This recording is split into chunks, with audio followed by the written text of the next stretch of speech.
On a similar note, I want to appeal to African presidents and African leaders that it is very important for our continent to be peaceful, and it has been a lot part of us that war everywhere. The people who initiate wars, I think what is in their mind is that every time that a war has to take place, majority of the wars, the thoughts about war, they focus on Africa.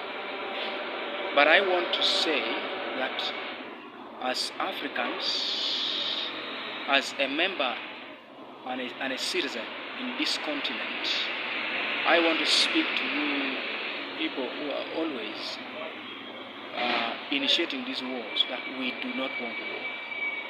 We want peace, we want trade, we want partnership, we want quality of life. So it is also shameful to have you African leaders being the one to initiate wars, being the one to politicize wars, coups, what. Let's love peace. Let us work for peace. Let us work for growth. Because once that is not embraced, remember the seat you're sitting in was given to you by God.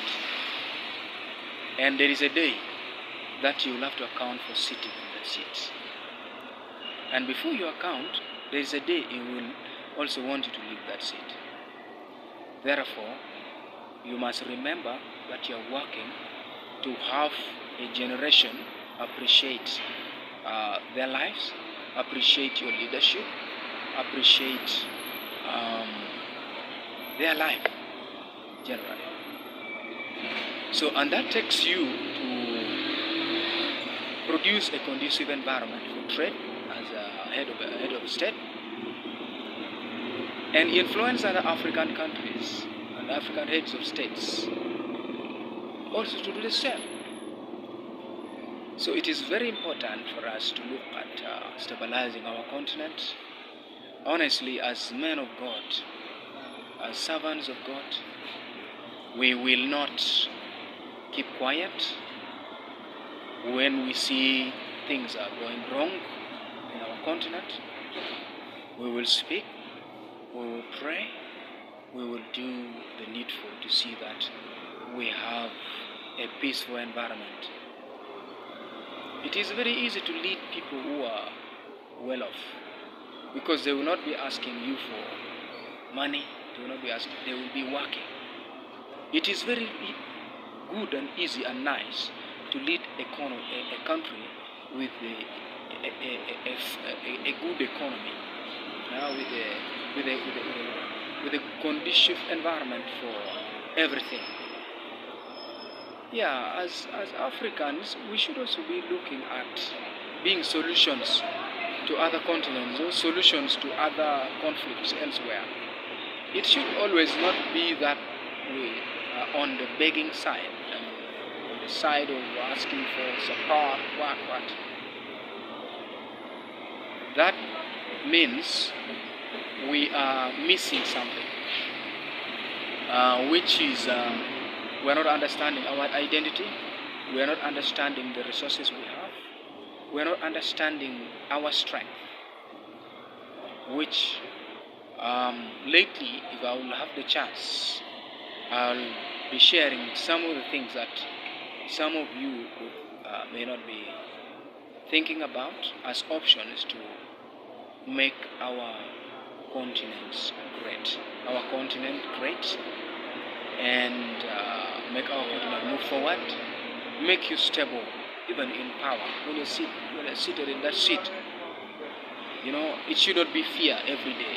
You wake up, you think someone wants to overthrow your government, you think someone, the like that. So Let's preserve lives. Let's work to have a conducive environment for trade and for life of people. Yes, let's also make our environment, our continent attractive to tourists, because that is a source of income also. A source of revenue to our revenue authorities in the different countries, and a source of growth. So that is my point making today. That let us focus on peace building. Let us focus on making our people prosperous. Let us elevate local business people, so that even if it has to be borrowing at some point, our borrowings must be majorly domestic. And sometimes, the people who are lending the country money can decide and say, let this debt now be a contribution, but not that some of our assets, attached to pay debts, that will not be good for our continent. So I want to congratulate you all that have listened to me, that this is a time God has given us to work better, to do our best, embrace change where change is necessary, and continue moving forward. Desist from greed, unlearn greed, unlearn selfishness, unlearn hatred. Because as a leader, you cannot afford to be hating people you lead and fighting people you lead. That will not work. I congratulate you all. In Jesus' name.